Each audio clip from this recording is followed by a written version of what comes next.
in Finland. She was in a previous hangout that we did called SOCIONICS I.E.I introverted feeling, something like that. So today, Sanna is going to make the case for resembling INFP in MBTI, but also IEI in Socionica. And usually I sort of take the position of, oh, INFP is EII, INFJ is IEI, but Sanna has some good reasoning for why she resembles the two types that she does. So MBTI INFP and Socionics I.E.I. So we're going to do this by, first of all, we can go through the model here of IEI. So this is the, as you can see, we've got externalities and internalities.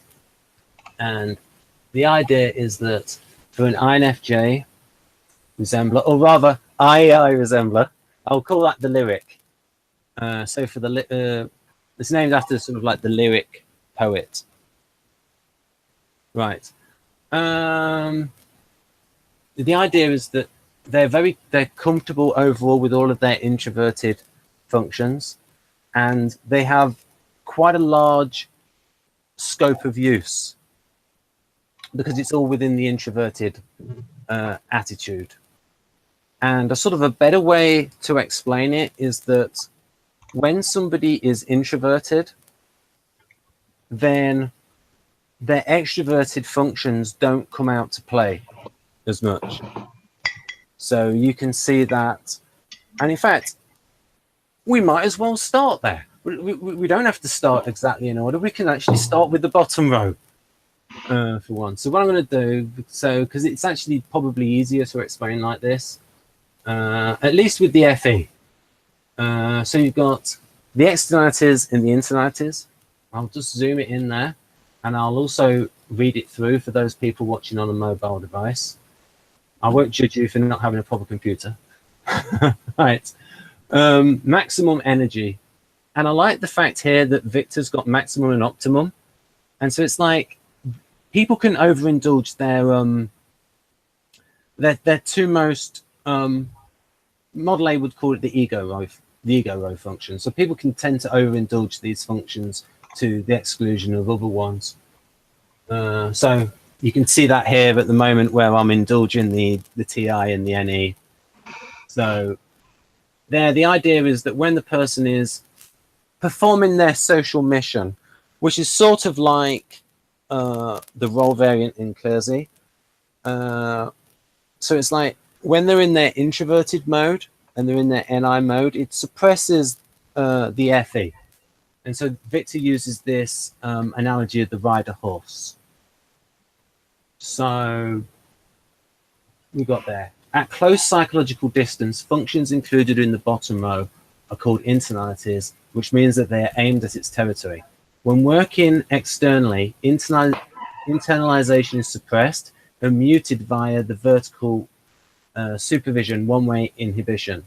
The function, okay, the first suppresses the fifth. So this is one of the things that I can talk to Sanna about, is we can sort of talk about the NI and then the FE as sort of two modes for what she's like. She said in the previous hangout, she sort of intimated or talked a little bit about what she's like with people who are closest to her in terms of psychological distance. So Sanna, let's go through these bullet points. What do you think of NI number 1? Has a romantic approach to life. Yeah, I mean, yeah, this is sort of probably like the dream world I prefer to live in. What is that world like? So, because like people always have trouble understanding NI for people who aren't NI ego types. It's the opposite of practical, honestly. It's like I get stuck in this introverted waiting mode, and I don't actually get things done. Is it like, how can I put this? Is daydreaming a species of NI? I mean, or a kind of NI? Probably, but I mean, depends. What do you mean by daydreaming? Yeah, this is one of the things, because I frequently hear about this, where the idea that people with NI can sort of like zone out and go maybe into an altered state where they have because people talk quite a bit about NI has a strong connection with the unconscious. Mm-hmm. And sometimes maybe when they go into a daydream, they're able to access their imagination in that kind of way. But it probably isn't just that. So that's why I said, go on. NI to me is like it's like a state of mind. It's there is a very distinct subconscious quality to it. It's like flowing. It's like flowing through life. Instead of making things happen, Yeah. you just kind of get a sense of where it's going, and when you should act, what you should do, and it's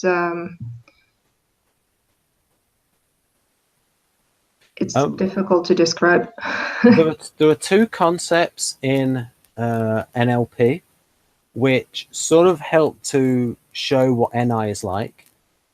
One of the creators of NLP was pretty much ISTP, and NLP has a massive thing about the unconscious. And so two of the things, and so they wrote quite a bit about hypnosis and Milton Erickson, but the two bits that relate to NI, they sort of had two concepts that relate to the unconscious. One is they talk about the sort of a dichotomy between being in time. So that's like the SE people who are like completely focused on the present context. And then those people who are through time. So it's about they're seeing how things can develop. And so when you're seeing things how can develop, you're not really present in the moment. And then also you can see how, so SPs are usually very good at being present in the moment, but also people can say about them, oh, you're not thinking about the consequences. You're just going for the moment, or near results, like tactical results. They're very good at achieving short-term goals. The NI people are very good at achieving, or not so much achieving. Well, they are if they've got the TE as well. When they've got the NI like vision as to how things are going to change, and then they've got the TE, then they're good at achieving it.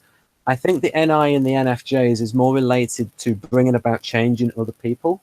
So with the INFJ, or sorry, with the I.E.I., then it's good at bringing about change with an individual person in the counselor role. And then with the mentor, so ENFJs are good at, and I think even Victor calls the ENFJ the mentor.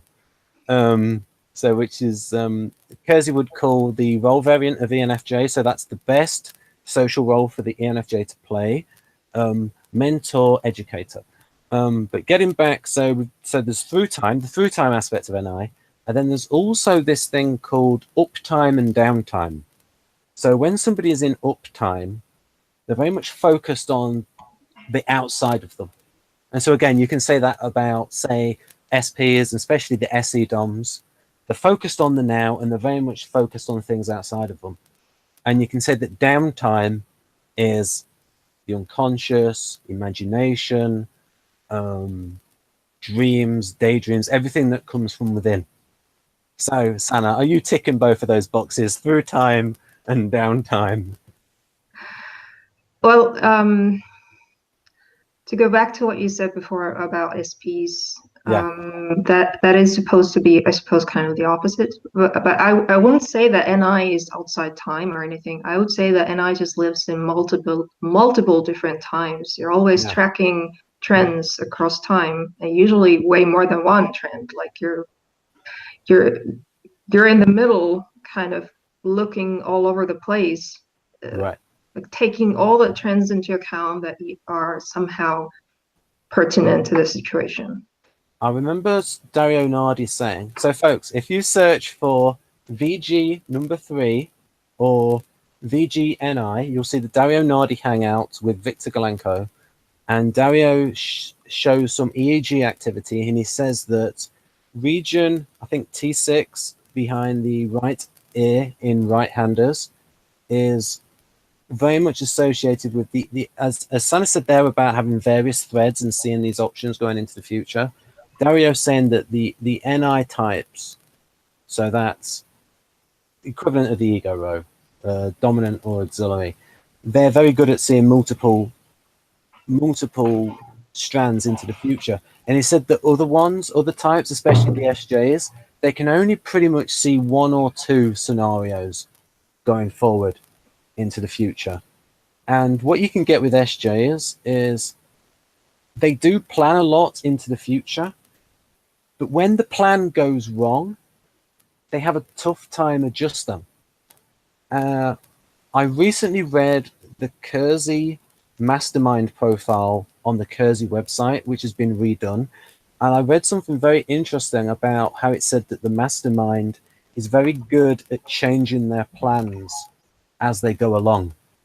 And when I read that, that made me think of, oh, that is how NI is different in the NJs compared to the SJs. When the SJs, it's a lot more about rigid planning, and it's a lot more fluid in the NJs. So do you think it's fluid for you, Sanna? How you see things? Well, yes and no. It's like NI doesn't like to look at multiple different futures. NI wants to focus on the most likely one. Yeah. So in that sense, it's not like any that likes to jump around. However, I don't think NI has much of a problem with changing, because it's always keeping track of those changes anyway. Yes. And it's going to adjust. Yeah. That is what was in the, what you said there was the sort of thing that was in the Kersey mastermind profile. Now, the mastermind profile very much corresponds to I.E.I, and it's all got stuff like every idea is subjected to the test of usefulness, all the planning going into the future, like serial contingency planning. Oh, what happens if this happens? Will we do this? And so, and then also in the mastermind profile in Please Understand Me Too, very good book, it talks about how, I know we're going a little bit off topic, but I'm just sort of saying that mastermind is like the I.E.I. It talks about how they don't show much emotion, but internally they can be closet romantics. And so it's like all the stuff that you see in the I.E.I. Profile. And like I said, and then in the Kersey INFJ, the counselor, it talks about guiding people. And so you've got a lot of that in directive. So what we go on. I don't plan my life the way ILIs do. I have like a general idea. And I know if it's going in the right direction or if it's taking a turn. But it's not detailed. It's more like a general feeling sense type of thing. I would also think that the NTJs plan more because they're more object focused and the NFJs are more people focused. So the sort of things that they would like to direct may be more towards their relationships, and the NTJs more towards achieving objectives, especially in the business sense. So it might not be the case of the NFJs having a weaker planning than the NTJs. It's just they're planning different things. And so, well, if it comes to TE stuff, then it's pretty weak. Yeah, that's the thing. Yeah, the TE stuff's going to be pretty, because TE is very plan oriented. So, for example, the STJs are very good at planning. It's just that their plans are rigid, and so they can't do the same kind of adjustments as the NTJs. We sort of, so if we go on to the What about this one, number 2? Trusts her gut feelings. Yep. Okay. I mean, I've had some trouble trusting mine because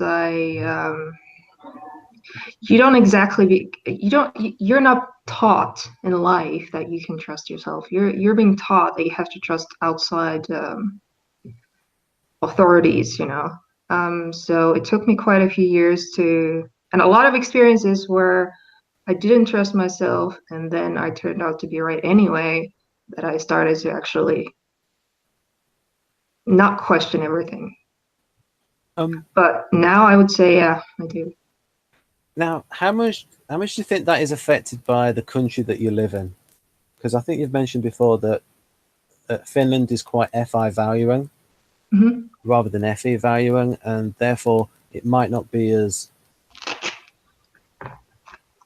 socially constructed as, say, more FE valuing cultures. What I'm sort of saying is the FE valuing cultures might play down someone's individual trust in their gut feelings. Yeah, but I grew up in Finland, and that's how I ended up anyway. So right, okay. Yeah, so that's an idea of like all the NFs in cozy temperament theory. All the NFs are cooperative, and so they are group focused, but they're probably the NFs being the catalysts, the enablers. They want to change society and progress it forward. So here's an interesting one. Number 3, strives for positive thinking, brings others' attention to the ways current problems can resolve themselves.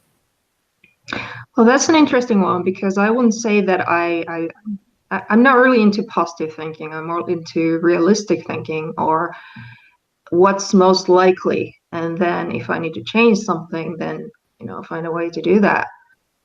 However, I do seem to have a much more optimistic point of view when it comes to, for example, the issues in the world. I believe that we can, you know, fix things that are wrong, and I can't really explain why. And it's completely different from ILIs.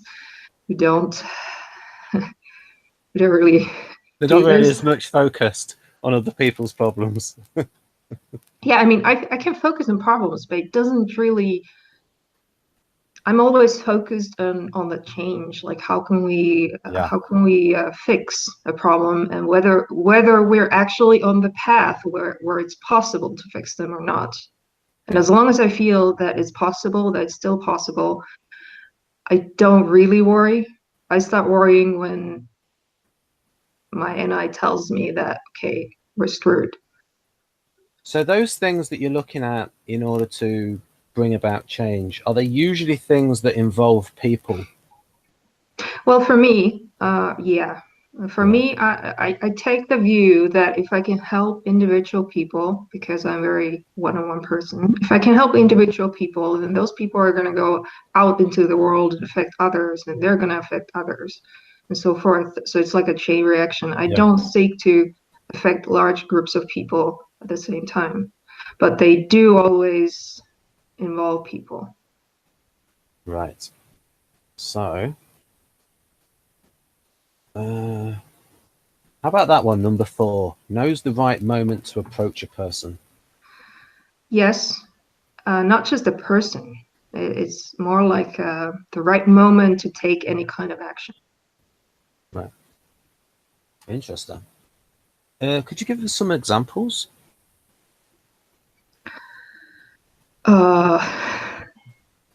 Sorry to put you on the spot. It's just that when it's NI, I try to make it as concrete as possible because it's such a it's difficult. I actually don't think that I can necessarily give you an example right now that's very good, because it's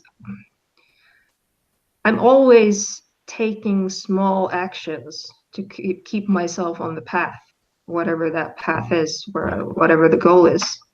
So it's not like, sometimes it's a huge thing, but very rarely. Usually it's just a series of small ones. I'm constantly checking if I'm still on the correct track. And if I'm not, then I have to do something. And then I usually get a sense of what I need to do because I know what's wrong. Right. I don't know if that makes sense, but Right. So the other Ben is frozen and he's going to drop out in a moment because I just switched my laptop off because I think it was making a little bit of noise. Is it a little bit quieter now, Sanna? yeah. Right. And you can sort of see that where how NI and SE works in combination is that you've got the goal, the super objective, or the feeling of how things are going to change with the NI, and then the SE is about taking sort of concrete steps to achieve that goal. So how does it feel for you, Sanna, where you've got the goal there, and then you've got this extroverted sensing that you want to improve? What is that like for you? Well, if we're still talking about taking the right action, that's usually automatic. Like I don't really think about it. I just know, okay, now's the time to do this. I'm gonna do this, and then I do it, and then I kind of just notice that I did it on afterwards. Right. So if I start thinking about it, then I'm probably gonna screw it up because I start doubting. Yeah.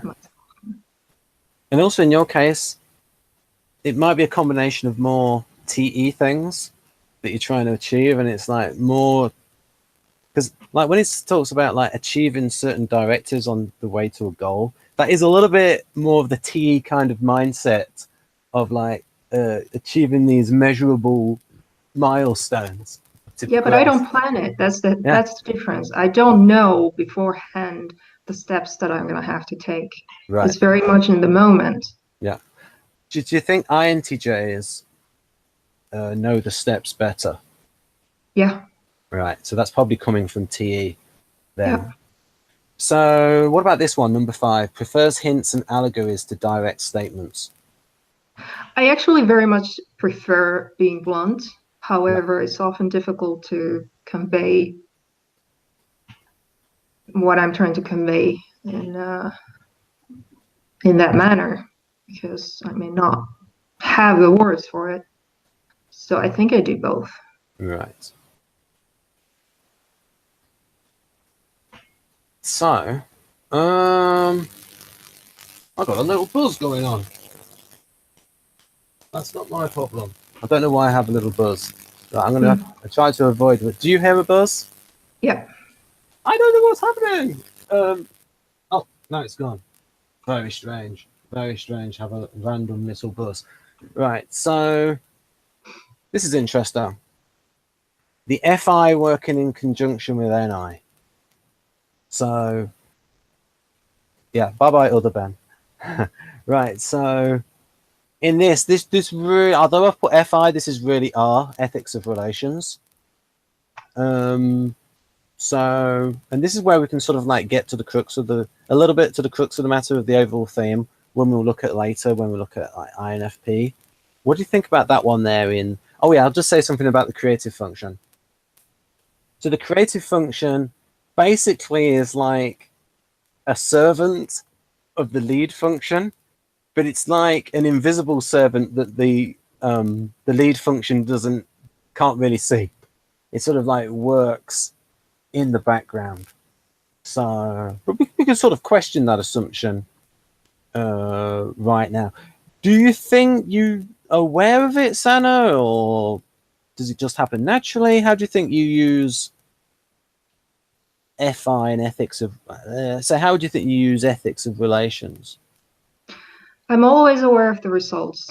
I'm always aware when the judgment has been made or how I feel about a person, but I don't normally know why. Right. So it's been kind of difficult to trust the judgments because I don't know why I think so. I don't know if I'm deluded, but it does seem to work. So right. I think that's a good example of creative function FI. And that's. I should also say that if I focus on like my core or whatever, I feel like it's composed of these two things. I can't really separate them, which is probably why I've had trouble typing myself in the past, because I know that they're both there. What is your core for you? Well, it's a feeling. So I have a very I have a very solid sense of self. Right. It's not fluid at all. And I think my goals are very NI, but if I often achieve or go towards those goals through FI. That's how Right. it feels. For example, relationships have been very important for my personal and spiritual growth in the past. Yeah. Probably the most important. Right. Yeah. And that fits with the NFs in Kersey would be the three self-image words are authentic, benevolent, and empathic, or empathetic. And they are very much concerned with the relationships and sort of like mentoring and mediating. So what about that one, number 2? Stays away from rude, unpleasant persons. Yeah, I call it my, well, can I swear here? A little bit. Okay. I call it my bullshit detector. Yeah. Because I kind of automatically keep people away that are not pleasant Yeah. or useful or helpful or nice or whatever. And I'm not really aware of doing it. I just do it. So how do you, now given you've said that, how do you see ESTPs? Do you think they're given a bad rap? How you personally, what do you think? What is it people are missing about them? I don't really know anyone too well. So it's probably not I'm probably not the best person to answer Right. that. The closest I've got is an LSI, but I don't think I know any SLEs well enough to be able to comfortably answer that. Right. But it's sort of like when you read the profiles, do you think it's like the idea of their assertiveness? I do feel like I'm not afraid of them, you could say. Like I'm not bothered by their assertiveness. I'm not if I read about them, I'm not afraid that they're gonna run over me because I feel like I could interact with them in a manner to kind of not be affected by it. Do you also think that you could guide their energy? Yes. Interesting. You said that quickly. Can you talk more about that, or is it just, or is it not something, or is it something that's hard to explain? It's probably hard to explain. I Yeah. don't, as I said, I haven't had very close interactions with SLEs. Right. So, how about that number 3, peacemaker? Yeah, probably. Yeah. I mean, You said that with regret, almost as if you didn't want to be a peacemaker. because it's not like it's my goal or anything, but if I look at my behavior, then I think that's what I do. Right. So number 4, takes advantage of the situation in order to correct the relationship by passing judgment or distancing from destructive people. I don't really know what taking advantage of the situation means in this context.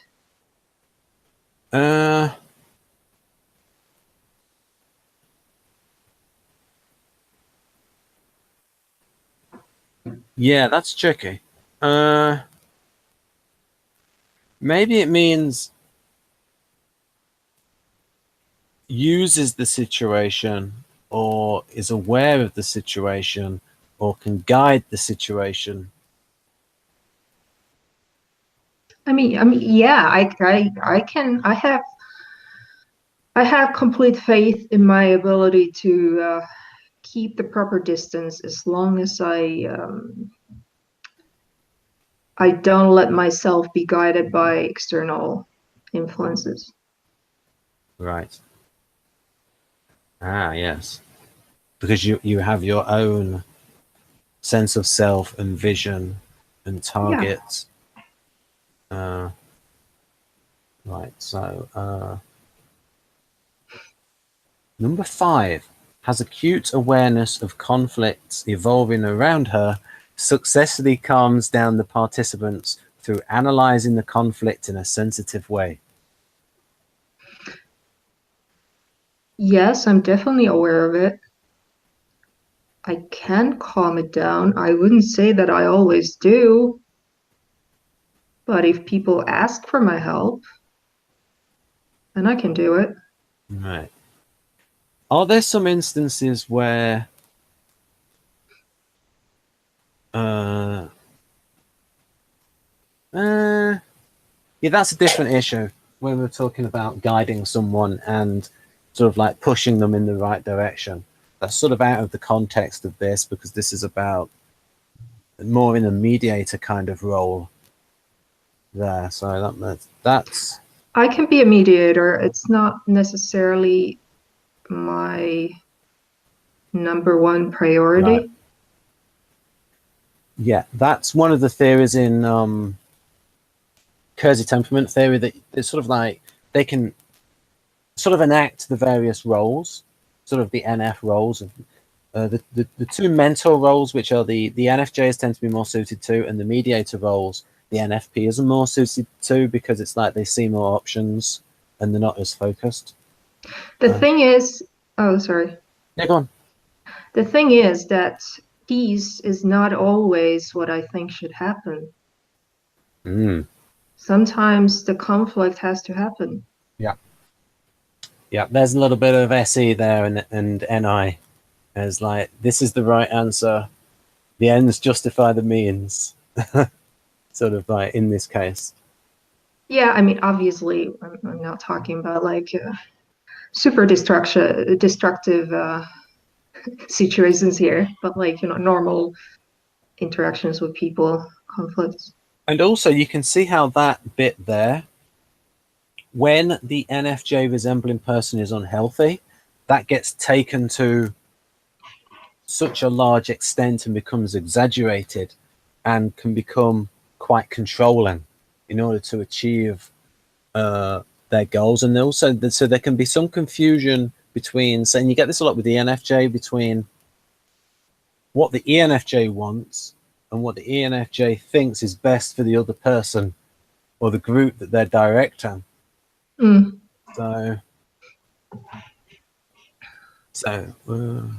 Okay, number 6 can show resentment towards someone but won't hold a grudge. I would say so, mostly. There are very few people that I hold a grudge towards. I don't hate people. I may think they're idiots, but Yeah. I don't really. Right. I would say it's accurate, more or less. See, so people out there, you can see how these two functions work together: the NI, intuition of time, and the ethics of relations. And you can certainly see that where in their sort of roles there, you've got a little bit of counselor in there and a little bit of mediator kind of role enactment going on.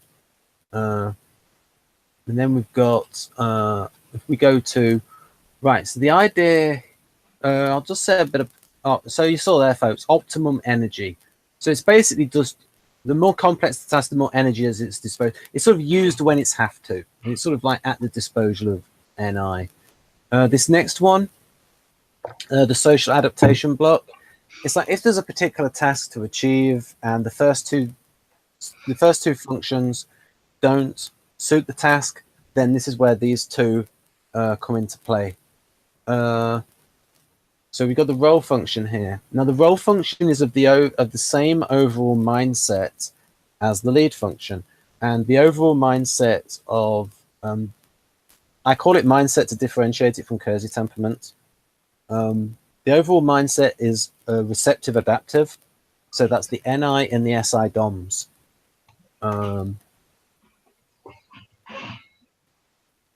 Right, so, and that would be, yeah.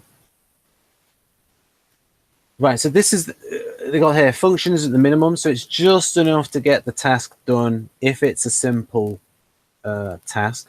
I'll talk more about the launcher function when we get through it, when we get through SI plus. But this can be interesting. I'll get it there. A shadow function in grey. So what do you think about this one? So knows how to dress elegantly with a unique touch.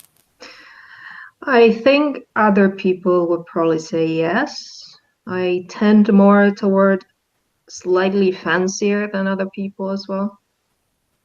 Oh. In which way? Like I will dress normally and people think I'm going to a party.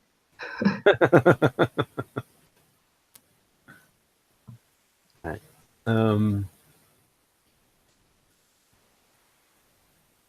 Right. So how about what do you think the motivation is for that? Say for dressing elegantly. I know you said that other people, but what is your thought process there behind outfit choice and things? Because there are certain types, it's like they just don't think about it at all, or think it's irrelevant.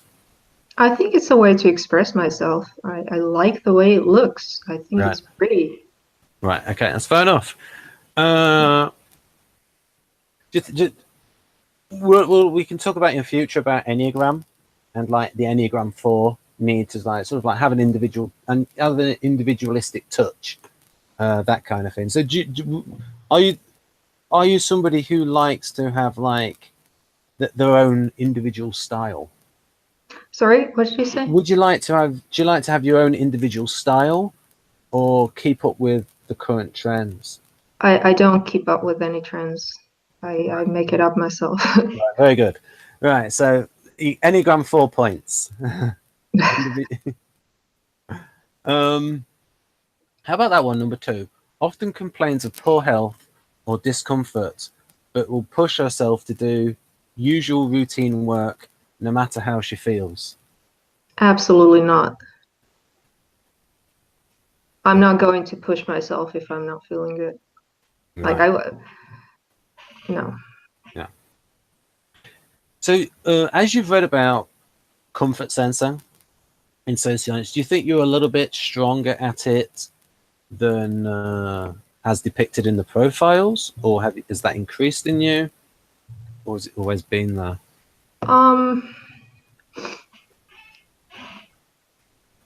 I think I'm okay, but I also think that both of my parents were SI valuing, Right. so I kind of grew up with it. It's not something I enjoy doing. It's more like I have to take care of myself to some degree in order to have a decent life. So I'll do it, but I don't really think about it very much. Right. Right. So part of the theory of socionics, like coming over, and it's consistent with Model A, where it's like it's seen as a weakness that and a chore, but something that you'd like to improve. Is that how you see it? I don't feel like I need to necessarily improve it, because I feel like I'm at a level where I can do it fine. Right. There are times when I should do it and I don't do it, but that's different. That's because I'm just either lazy or don't feel like it, or there's something better to do. So, but yeah. maybe so we could put it like this. So you think it's something that you have to be vigilant about, to keep an eye on? Yeah, I think I need to have a little bit of willpower Yeah. to do it. Yeah. How about that number 3? Brings to our relationships practical care and concern about the other's nutrition, health, and comfort. I only do that with people that are clearly worse at SI than I am. Right. Then I feel like I have to, otherwise they're going to kill themselves. Right. But I don't like doing it. I prefer it if they do it themselves, or, you know. Yeah. Right. How about that number 4? Striving for harmony of body and spirit.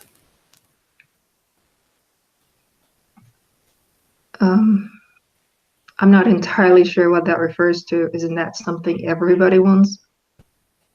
Yeah, I suppose that, say the SE DOMs, they're not really going towards harmony of body and spirit. They're going towards maybe what's fun or what they can achieve. And yeah, but is their spirit separate from their physical body and what they're doing? I think that's sort of phrased in an NF way that other temperaments are not really talking about. Right. Where, well, I tried yoga. I didn't really get into it. Yeah, yoga's very like not just NF but also IS as well. So you can have like similar behavior. So it's interesting. It'd be interesting to talk to yoga people, to ask them, to see and you probably get people of all types and asking them why they do it. And so, for example, you could even have an ENTJ that does yoga, but as a compensation for all the stress that they've had beforehand. And you'd probably think from the phone, that doesn't make sense. They're SI break. It says, no, if you think about SI break, and speaking of the break function can be very ironic, where people will do the thing to compensate for it. So, for example, we gave the example of, say, so ESTJ and ESFJ, currently they're NI break, and so they're bad at seeing the development of things, and so they'll compensate for that by planning a lot into the future. But as we said before, it was like rigid plans.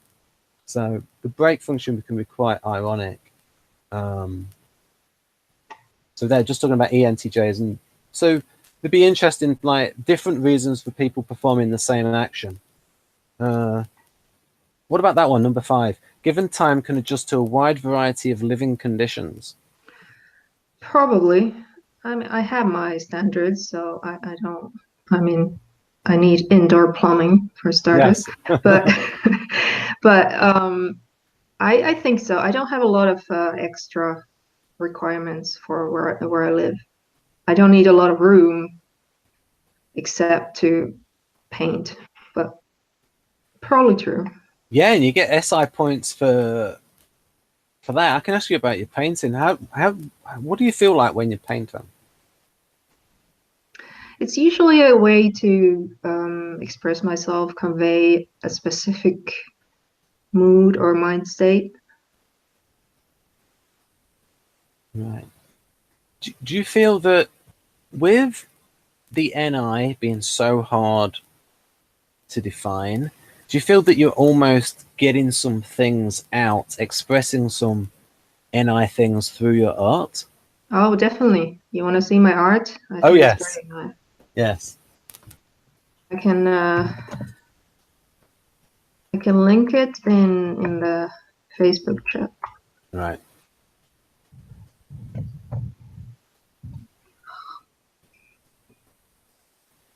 Yeah, I mentioned before that I'm a big fan of HR Giga because I just think of his ability to show his unconscious, and apparently a lot of his artwork came from his night terrors, and I like the combination of the imagination with the technique.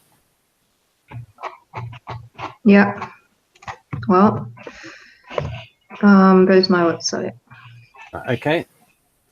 Should I tell the audience what it's called? Yeah, sure. It's Right. not secret.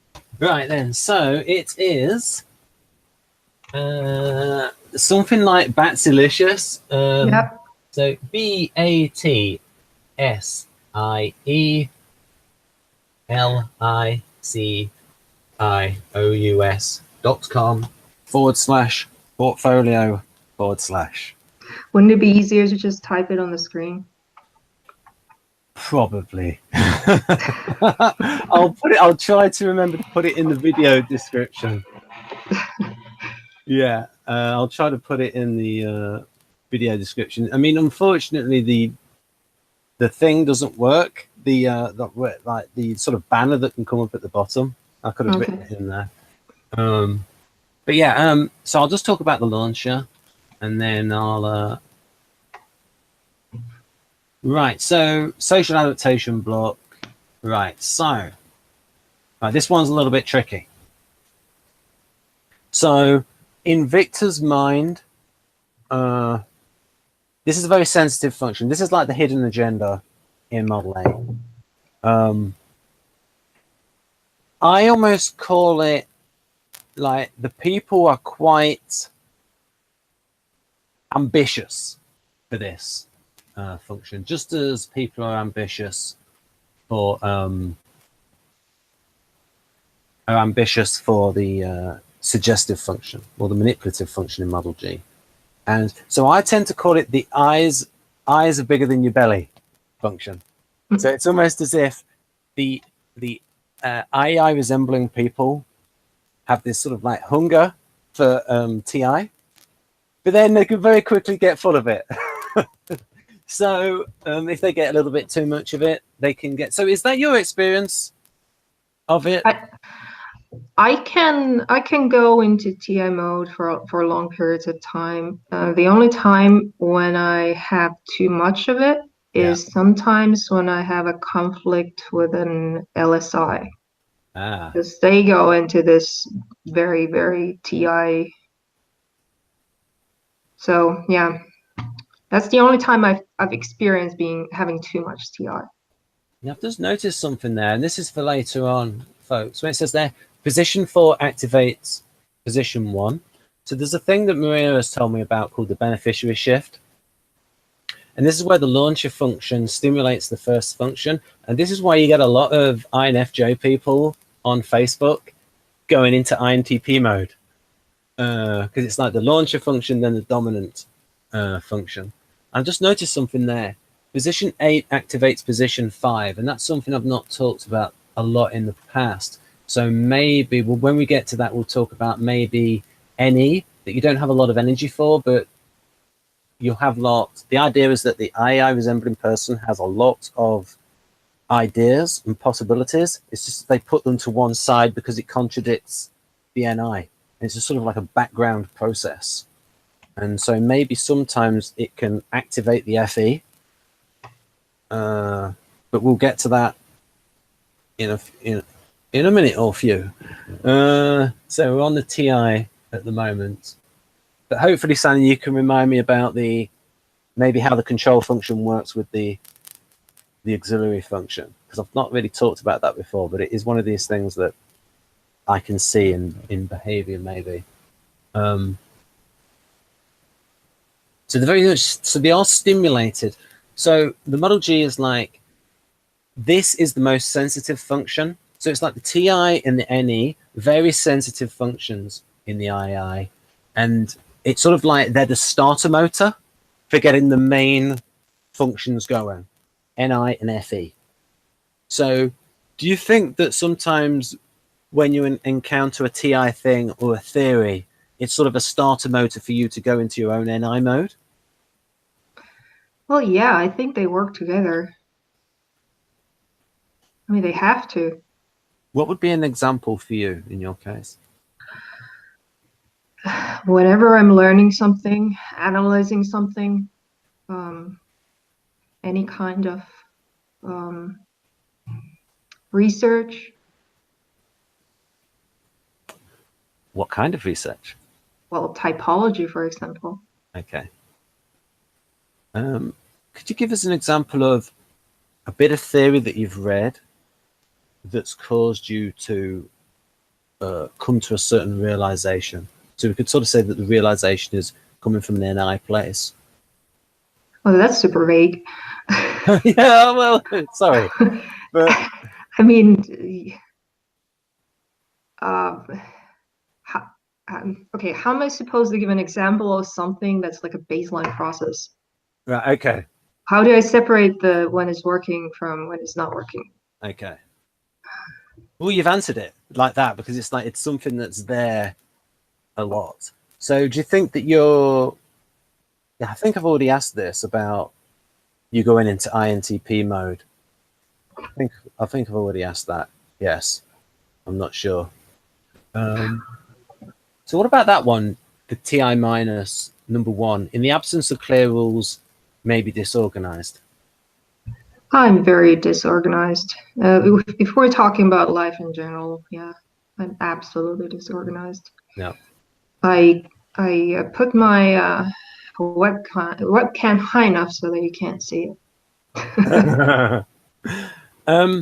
However, that would be disorganized maybe when it comes to objects. How about when it comes with to everything? people? I mean, I can organize data if I really have to. Yeah. And it doesn't really bother me. It's not my favorite either. So I'm disorganized in,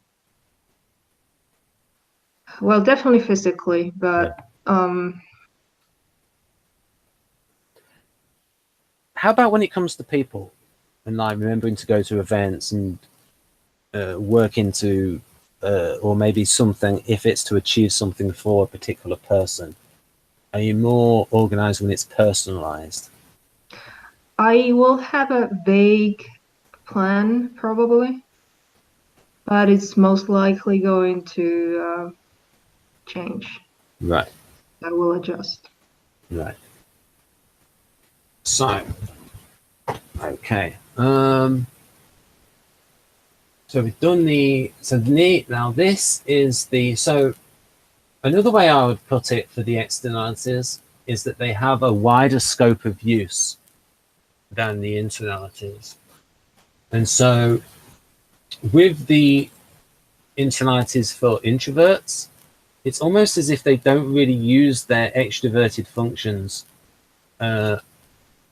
except in more restricted conditions than, say, an extrovert. An extrovert is using their extroverted functions more often than an introvert is. Do you think that's fair to say, Sanna? Sorry, can you repeat that? I was reading. Okay. Do you think an extrovert uses their extroverted functions more than an introvert uses their extroverted functions? Probably. Yeah. And that's something that Dario wrote in the back of his book, 8 Keys to Self-Leadership. Good book, where he talks about introverts overall report a greater comfort with all of their introverted processes and so he gave an example of that they're basically pretty good or good enough for all of the introverted processes because it's all part of the same mindset. And so, for example, the TI gets you going, gets you thinking, gets you into NI mode. The SI and the NI all part of the same temperament. The Galenko temperament of receptive adaptive, the introverted and little p because it's a receiving function, and then also you've got the creative function that works with the lead function. So you can see, so we've been through them all, and you're pretty good at the FI, the SI, and the TI. And so now when we get on to the extroverted functions, so Victor, being very much a Jungian, is massive on introversion, extroversion. Self-affirmation block, individual desires, this block dominates at close range territory. So for me, this is as an INTP resembler, TINX resembler, I pretty much only show FE at close psychological distance or when I'm talking about something that I'm interested in. So now we can get to FE plus. I'll just flip. There we go. I should have had Elm as well all along. So FE #1, friendly disposition, charming, keeps smiling in spite of internal anxiety. I'm probably friendly, yeah. I don't know about charming. You would need to ask other people. Who's gonna call themselves charming? Seriously. Yeah. In fact, Keeps somebody who does probably isn't. yeah. And I do not keep smiling in spite of internal anxiety. Yeah. I'm not very good at hiding it at all. So Yeah, if I that might be something that varies by culture. That kind of, and yeah, that might be something that's cultural or varies by Enneagram. yeah, I actually think I think culture does play a part in it. I Yeah. also think it's fake if you hide your actual feelings. So Yeah, and so out of those three words, for the self-image words of NF resembling people, you've got authentic, uh, benevolent, and empathic. Which is the most important for you out of those three? probably authentic Yeah. because everything starts from it. If you're Right. not being true to yourself, then you just nothing else is gonna line up. Right. So, and getting on to something we'll get on towards later on. That focus on authenticity, which will line up with a strong 4 in your tri-type, that might that might be the thing that correlates to the way MBTI sees FI as this thing about personal It values. is, yeah. I thought we were gonna discuss that. Yeah. So Yep. So, so this one, number 2, good at comforting others, cheering up, and making them laugh. I do not comfort others if that means trying to make them feel better in the moment, because I have a long-term view, so I can help them see what the problems are and how they can resolve it. But to me, comforting them too much in the moment is just going to um, keep them from doing the work for long-term benefit. Would you say you're somebody who is more of a, if we just split it down to two kinds of subtypes, there are other kinds of subtypes, but like you've got the FE subtype and the NI subtype of I.E.I. Would you say you're more the NI subtype? Well, if I have a subtype, yeah, probably. Right. But I don't know if I have. I mean, I don't know. Yeah. You could also be more like the TI subtype. Well, I'm not. I'm not as good at TI as the rest. Yeah, and it's also it's what fits in with the overall temperament. So it's still going to be a TI that's related to the things that are usually associated with the NF interests. So, like I say, a lot of TI, a lot of INFJs get into typology because it enables them to have that combination of a structure and especially Enneagram, a structure and things to do with the humanities and how people work. So you get that good combination there. Yeah, yeah, I can see that. I would say you have a good sense of humor. What about that number 3? Has a keen sense of humor. That's like charming. How am I? Why am I supposed to? Am I supposed to compliment myself? No, Yes, okay. I have a great sense of humor. Well, I say you're funny enough. You've made some good comments, like the one about not lowering the camera. You get a tick for that at least. Can be dramatic, but not in a provocative way. What's dramatic in this case? Oh, now you're putting me on the spot. Yeah, That's okay. I suppose that might be more like ENFJ or ESFJ when they get upset and they're trying to like spur people on with emotional pressure. Okay, so it's emotionally dramatic. Yeah, because actually this block here, this is the same as the social mission block of ESFJ, of ESE, where you've got FE plus and SE minus. And Victor says that when those two work together, he described it as emotional pressure. It's like, Okay. so that's probably why he put that proviso in there. Can be dramatic, but not in a provocative way. So maybe ESFJs can, under certain circumstances, be quite directive with people, especially that they want their family or they feel that have let them down.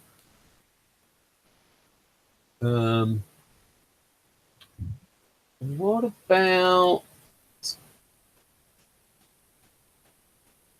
In your case, you can maybe split that into art, because it's still so. Lyric poetry is their most natural and convincing way of artistic expression. I don't know what lyric poetry is like. I don't generally like poetry at all, so. Right. So I think we've asked a little bit about your art. We've sort of gone over that before about using it to express things that are maybe related to NI, and we've sort of related that a little bit to the Enneagram Type 4. So I think we've covered that. So yeah, demonstrative. Oh yes, there was a thing in Jung where when you actually, and I talk about this more, folks. You want to know about this in depth? For the first hour, I talk about what is the true auxiliary function in Jung. And if you see the FI hangout in the ENFP series, Carl Jung, when he talks about the auxiliary function, he actually describes the auxiliary function in a way that covers both the demonstrative function and the creative function. Okay. So I will give you some examples. Now when he talks about the lead function, is very, very specific. So, for example, practical intellect, for instance, paired with sensation. So when you hear practical intellect, you think, okay, TE. And then it says sensation. Doesn't say introverted sensation, just sensation. And Wikisocion actually says that Jung said there's two kinds of auxiliary function. Well, I'm not really seeing that in this, but the way it's open for both. And then we've got here speculative intellect. So that's TI DOMs. Speculative, well, actually, it's more the TI DOMs in LII. Speculative intellect breaking through with intuition, not extroverted intuition, just intuition. And then here's another one: the artistic intuition, which selects and presents its images by means of feeling judgment. Artistic intuition? Yeah, I think that's like in the NI DOMs, maybe maybe. So, for instance, maybe NIFX or NEFX, artistic intuition, because what it does, he contrasts that with philosophical intuition, and I think he's talking about I.E.I. there, because the way he describes it is he then there's another bit in the book where he relates it to Friedrich Nietzsche, and the way he describes Nietzsche is pretty much like INTJ, if you're going to use the MBTI letters. But what it puts here is, it doesn't say presents its images by way of a feeling judgment. It just says feeling judgment. It's want to cover both bases, like the FE and the FI. And so here's the second one: the philosophical intuition, which, in league with a vigorous intellect, translates its vision into the sphere of comprehensible thought. So it doesn't say practical thinking the way it did earlier on, because if Carl Jung was really pinned down on the auxiliary function, he would have said the philosophical intuition in league with practical thinking. If you were just going at NITE, you'd say that. So he sort of like left it open for both that. So that's a little digression there, folks. Now we're on to the manipulative function. Okay, what's happened? Okay, there you are. Right. Okay, that's your link. Right, I have a notification. Right. So what about this one? This is where you can probably come into your own as like at least some solid proof for resembling I.E.I. What about that one? Number 1, has respect for strong and determined people. Yeah. I mean, respect. Yeah. I mean, just I don't necessarily respect them just because they're strong and determined, but it's a quality that I. Right. So you at least respect the quality that they show, if not the whole person. I want a person that I think it's a quality that I like to see in somebody. Could you give us, are there some names of certain historical figures or celebrities that people can relate to? Who you I think? don't really have any that I can think of, and I definitely don't know their types. Right. Oh, but maybe just somebody who exemplifies the kind of strength that you admire. Even if you don't know their SLE, but somebody who shows the kind of quality that you admire. My mind just goes blank when you say that. Fair enough. I don't. Yeah, fair enough. So maybe there's nobody who lives up to your ideal of the Well, the thing extroverted is, sensor. in order for me to be drawn to someone, they have to also have high ethics. Right. If they are nasty people, then they're just gonna. I'm not gonna like them just because they're strong and determined. Right. I'm going to put that in the memory bank for INFJ. So people should take that lesson. They're not just attracted to any old kind of SLE. It has to be an SLE with ethics, and that's going to be a rare commodity. But Yeah, that's my bias. you have to be a good person otherwise as well. Yeah, so a well-developed ESTP resembling person. Right. Number 2, tries to discourage others from getting unglued or looking for someone to blame. What's that supposed to mean? What, the unglued bit? Yeah. When somebody is unglued, it's sort of used when somebody falls to bits and it's like they lose their control. They're sort of saying, "Oh, you're becoming unglued." Oh, It's almost like coming apart at the seams. yeah, It's a little okay. bit like that, I suppose. Would this be connected to the counselor role?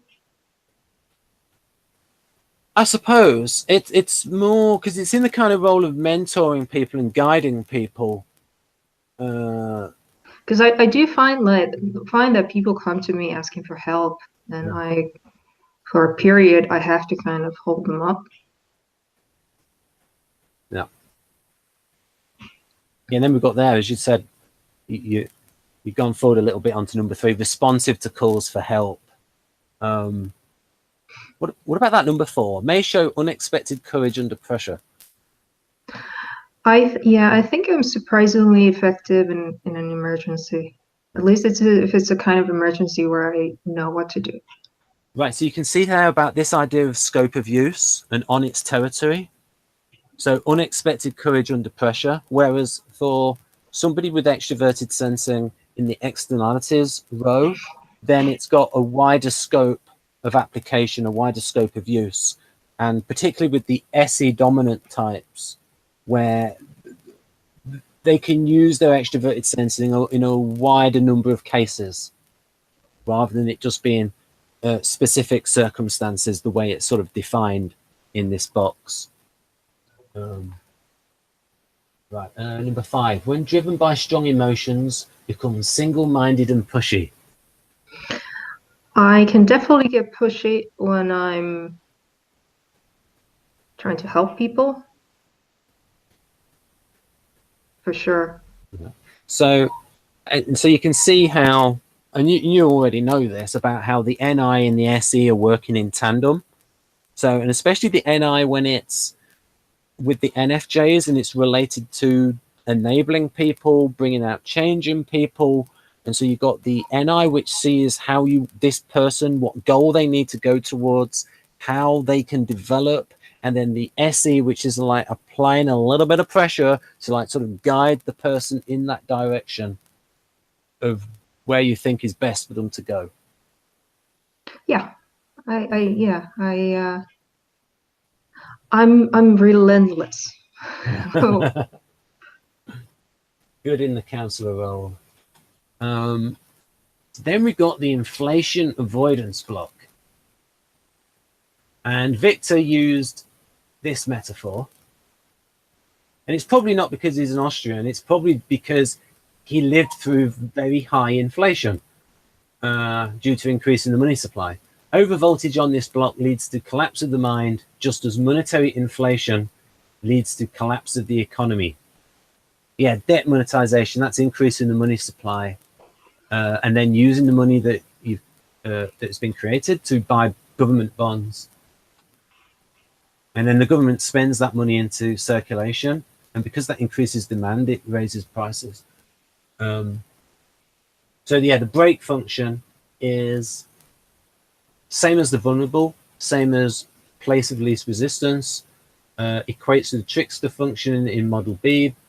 So how about this one, Sanna, for TE plus number 1, not frugal, sometimes spends on a whim and is left with no money for necessities.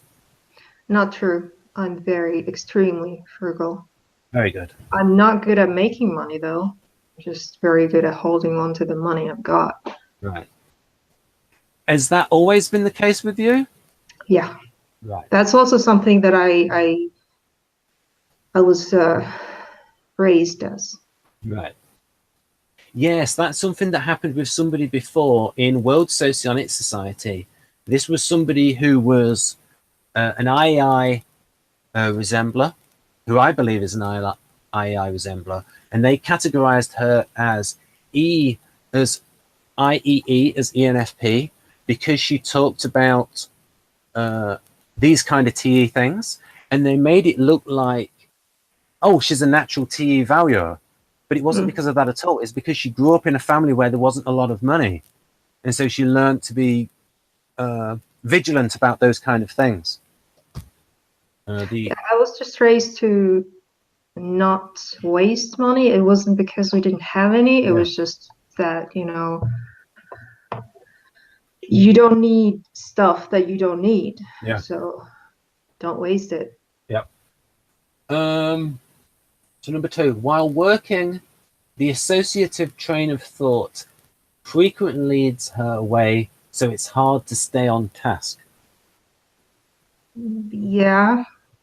I mean, I don't know what kind of working this refers to, but unless I'm really into what I'm doing, then I definitely get distracted all the time. Yeah, it's probably more the stuff that's like having to do with going through various steps, something that's quite very object focused and achieving particular tasks. Yeah, I think I'm better at following steps, but I'm not necessarily very eager to create them. Yeah.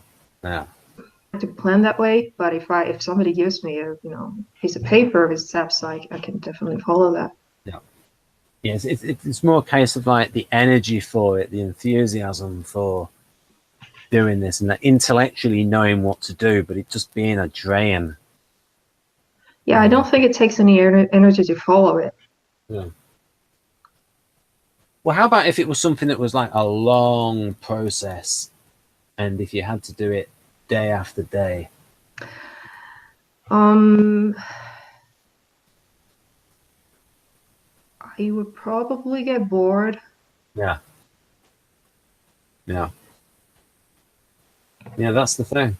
So number 3, tries to make the most of the resources that fall into her hands, though any entrepreneurial activity involving risks tends to exhaust her quickly. Well, this is like the opposite of 1. That's what I said. Yeah. Yeah, I don't take risks normally. Yeah. It has to have a very good reason. I like how they put there in the one, it puts that little caveat, sometimes spends money on a Yeah. loan. Tries to make the most of resources that fall into our hands. Right, okay, that makes sense. Oh yes, that's something else that Victor has with the NI and SI DOMs, is they don't have a lot of energy, but and I've talked to Haley about this, ILI and ITX Resembler, where they don't have a lot of energy either, but they tend to spend it very productively. So when somebody sees the results that an ILI resembling person can achieve, they go, wow, they must have a lot of energy to achieve that. No, they just spend that energy really well on productive goals. And then when they're not doing that, they'll go back to NI mode. They just get stuck in their heads. Well, Here on. That's arguing that NI isn't productive, but that's the preparation phase. Yeah. That's when you figure things out. Yeah, it's all of the research that's necessary in order to get there. Yeah, so I wouldn't say that it's not productive. Well, it's required. It's research and development. It's like the research and development phase when you're like doing a project, and then so you're doing all the research. Say you're building an aircraft, you might do all the research and the designing for about 10 years, and then it might take you about 6 months to build the actual aeroplane. But in INTJ, it's like they're thinking it all through. They're going through all the possibilities. They're planning everything, and then they sort of go on to the next, because they're always very good at sequencing, the NTJs. So it's like they'll go through all the permutations, and then how things can go wrong. Once they think, okay, this is going to work, then they enact it quickly. So it's very efficient, and I suppose it's very stage by stage, rather than those people that don't think things through and then go headlong into it, and then they can have problems and may have to go back to square one. Does that make more? Is that giving them a little bit more respect? The way I said there with the NI, it's like all the thinking things through. Even if it's maybe at an unconscious level. Say so have you ever had that thing where when you've had a good night's sleep, or just after any sleep, where you've come to new realizations about things? You maybe think that's the NI at work, or I think any kind of relaxation actually has that effect. It doesn't necessarily just sleep. Right. I mean, that's why people have insights in the shower. Yeah. So when you relax, does it enable you to go outside of your body? Does it calm your mind? What is relaxation like for you?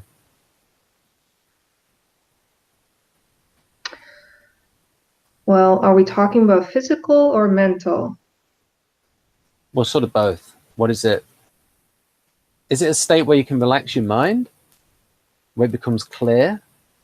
I don't know if my mind is ever relaxed. It's not really.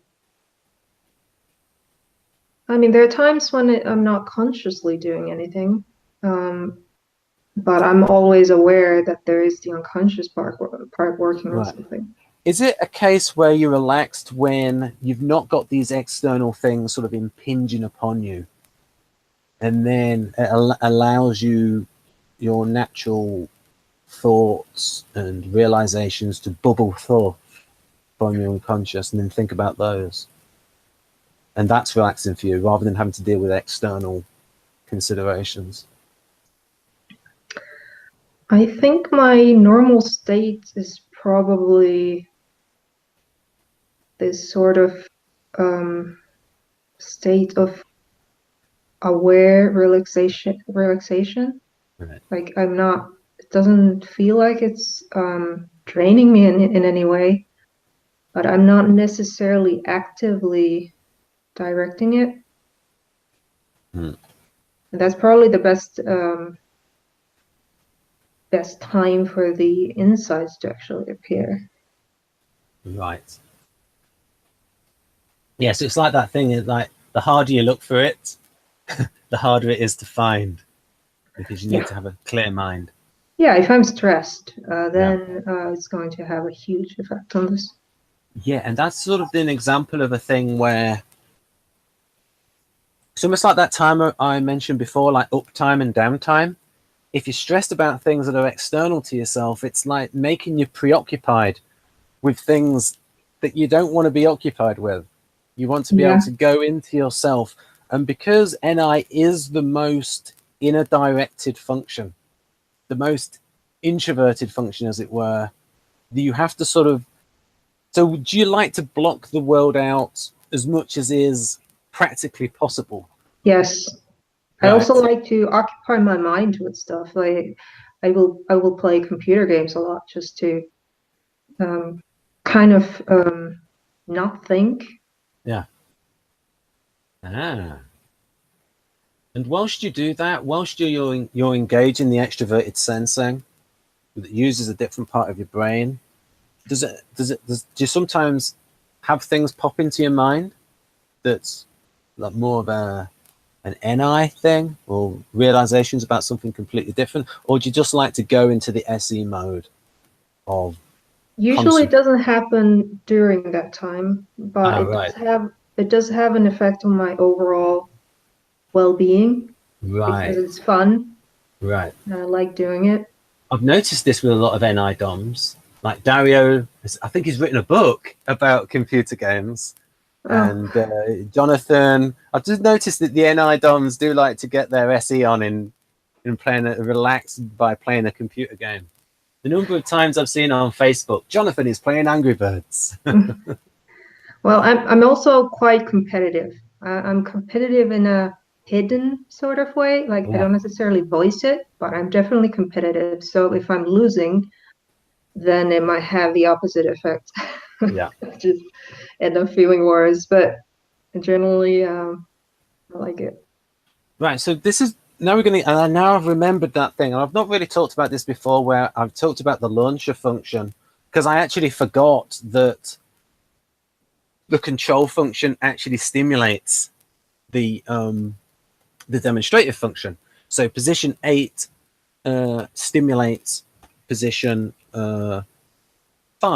So this is the idea that the I.E.I. resembling person has a lot of information for TI stuff and NE stuff. So do you think you have a lot of... So when you hear people talking about NE and then you say, oh, that person, oh, that's so NE, is that to you like, yeah, I know that, I think about that, I have those thoughts all the while, it's just I don't really care about it that much? What's your sort of attitude towards NE? I think NE is, for me, it's very unconscious. If I had to consciously engage it, I don't want to. It's boring. Like I just, it's like no, I'm just gonna go do something else. But it's always there if I need it. So how do you define NE? What is NE for you? I suppose to me it's focusing on ideas that are not the one single path that I want to focus on. Right. All kinds of tangents. Yeah. So it's almost like when you see people such as me or other NPs talking about these possibilities, it's like, oh, you're just sort of doing some intellectual self-flagellation. No, I get bored, and if it goes on for long enough, I'll zone out. Yeah, you go into NI mode. I just kind of, I mean, I can usually follow it just fine if it's sort of limited, but if it goes on for 10 minutes, then it's just... So the name, the Model A name of ignoring function is very apt for you. Right. So also, if I'm okay, there are situations where my current path isn't working and I need ideas, I need a new direction. Yeah. Then I think it's kind of automatically engaged. Right. The difference between you and me is probably that once I get that one good idea, I'll stop using any. Right. Right. And I just need one.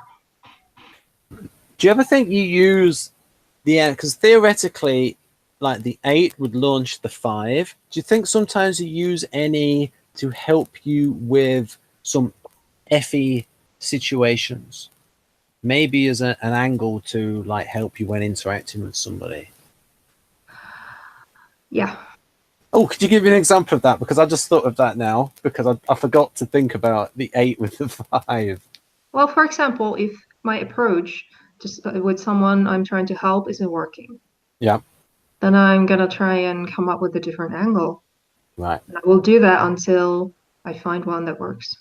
Right. Okay. That's good. So that would be a shift where, so if it's going 8-5, that would be sort of switching to a mode which is a little bit like acting like an ENFP, where, because their social mission block is any FE. So just in that instance, you're going any, then FE.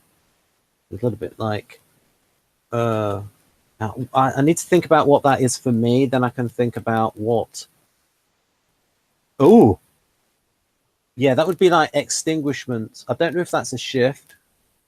Yeah, I don't think there's an extinguishment shift. I know there's a mirage shift. There'll be TENE. Right. Okay.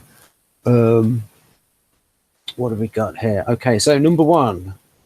Oh yeah, it's paired with number 3. So this is the idea that in your dual, you can supply ideas, or maybe it's just things like subtly in the background, not really aware of it, where you can guide their role function.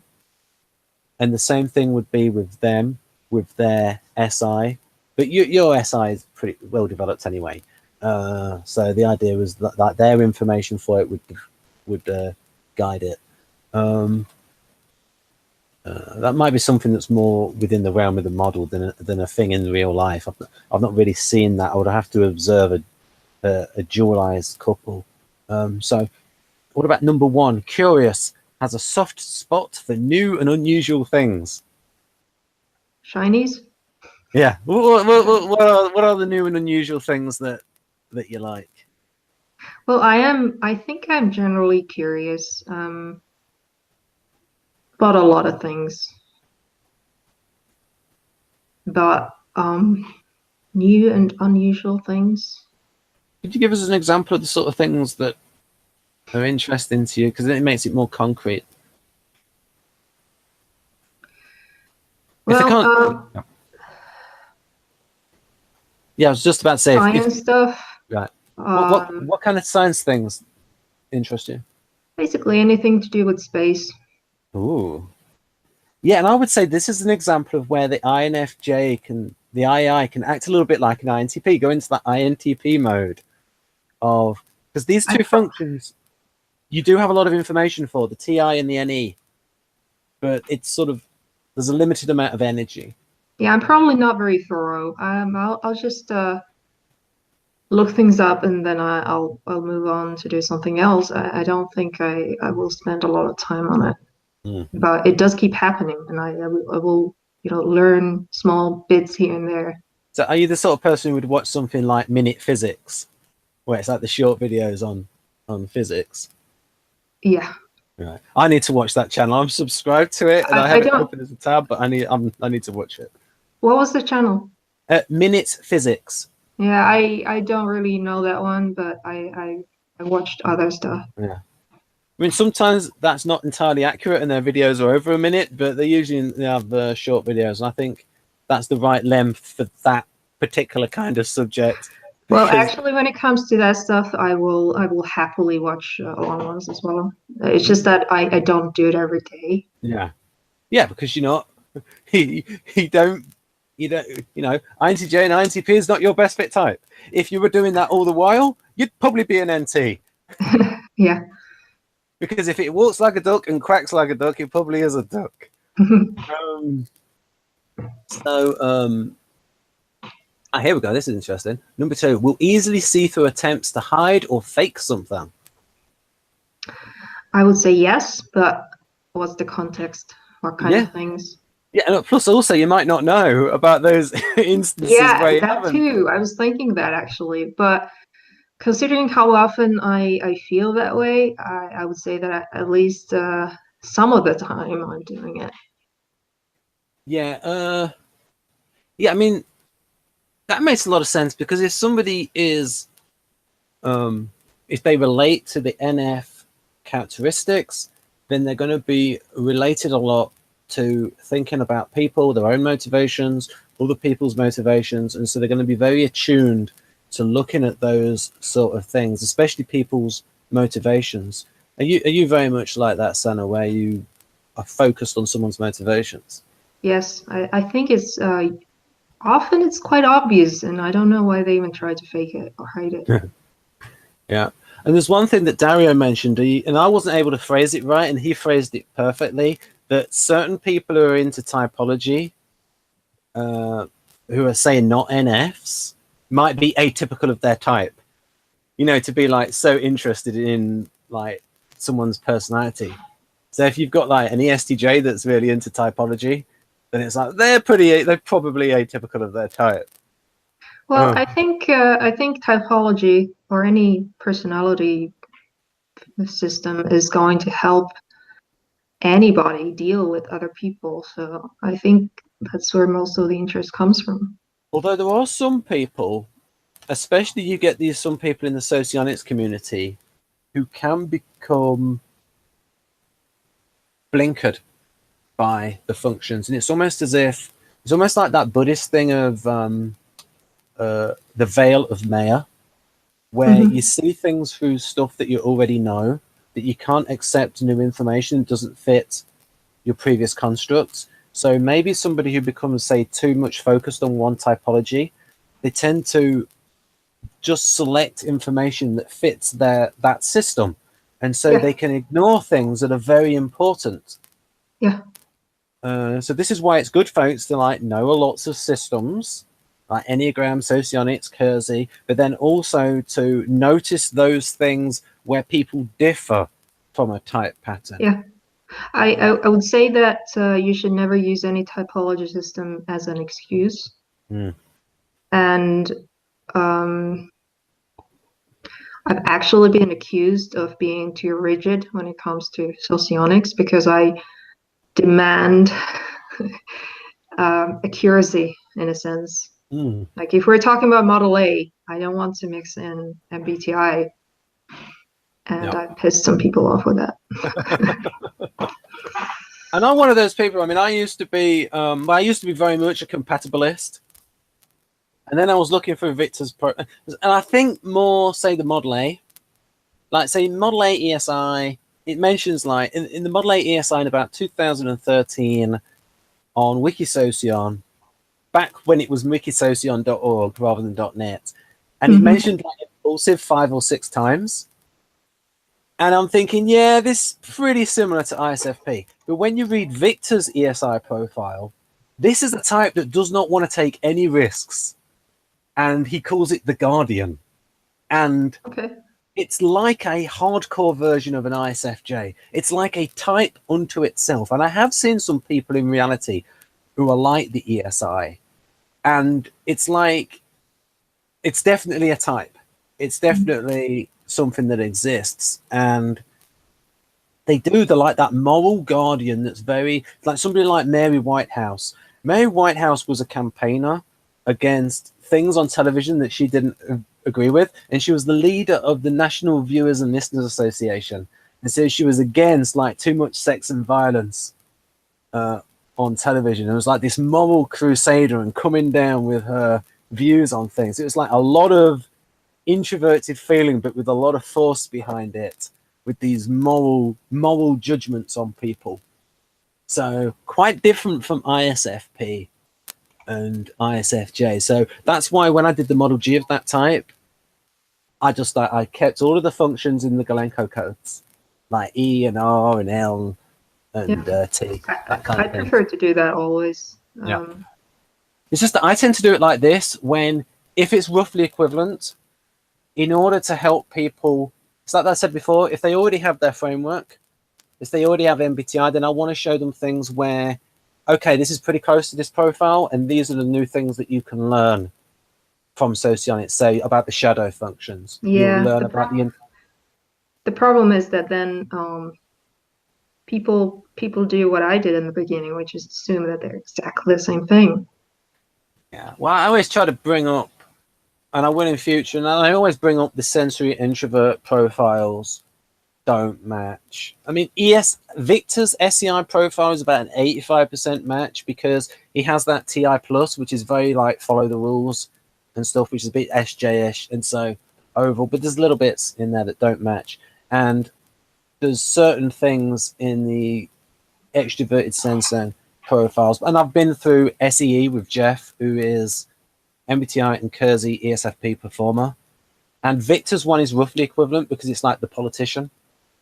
And there's things in the Kersey profile of ESFP where you see the creative extroverted feeling, and it's about things like being charismatic, raising other people's mood. So it's like it's strong, but it's not valued. So where have we got to in here? Number 3, frequently oscillates between humble and inflated view of her capabilities and talents. I'd probably do that. I don't know what it has to do with any though.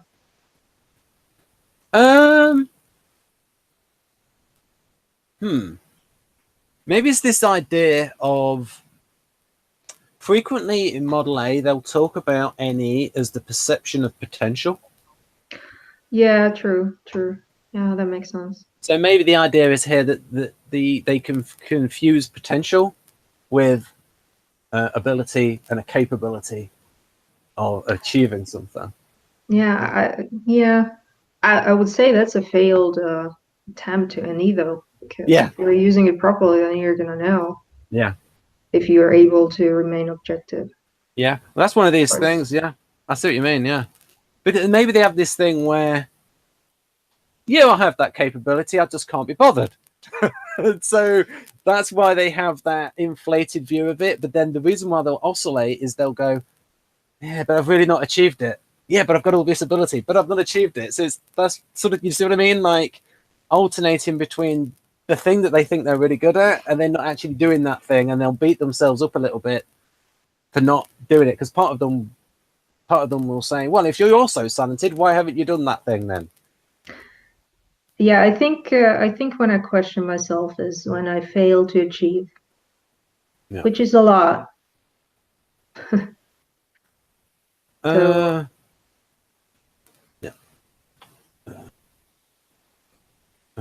Number 4, while pushing those close to her to take risks and explore, typically will not lead by example. Yeah, I'm not the one to take risks. I'm definitely not going to be that one. I don't know if I push others either. It depends on the issue. If it's something that has to do with their personal growth, then yes. But something in the external world, probably not. Right. So,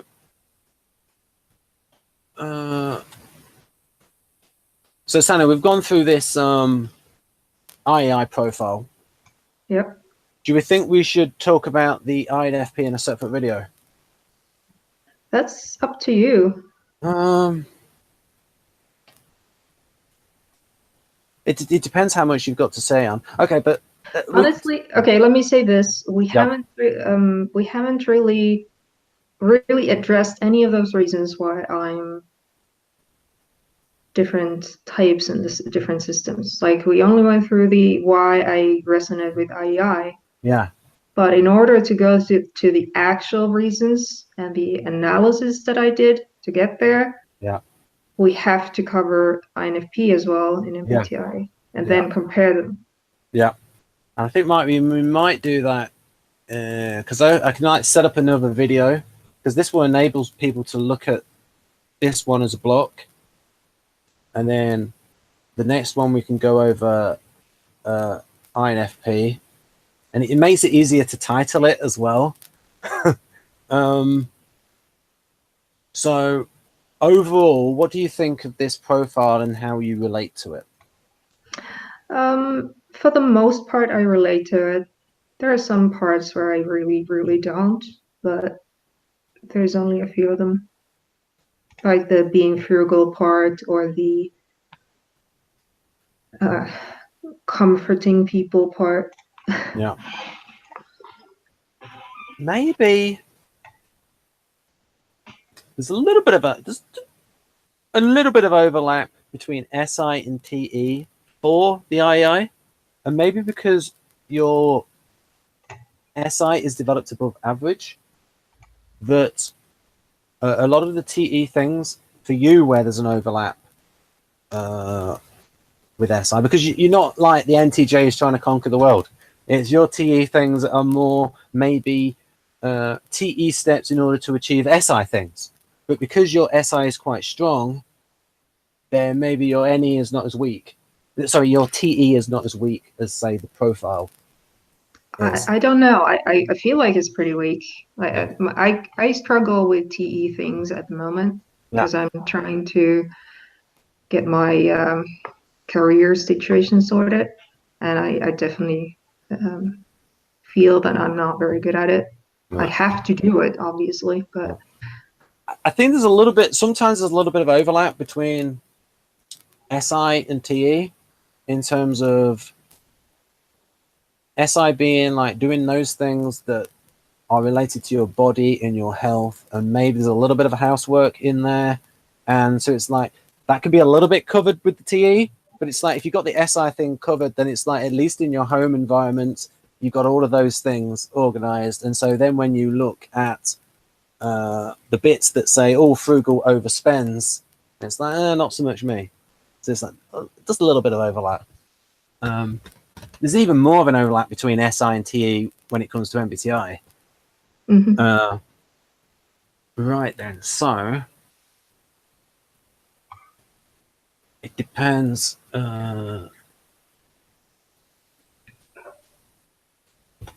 Yeah, I can send you a link for another Hangout where I can say, see this video for how Sanna matches II. Now we're going to talk about how she matches MBTI INFP. Okay. Right, okay, so what I'll do is I'll stop this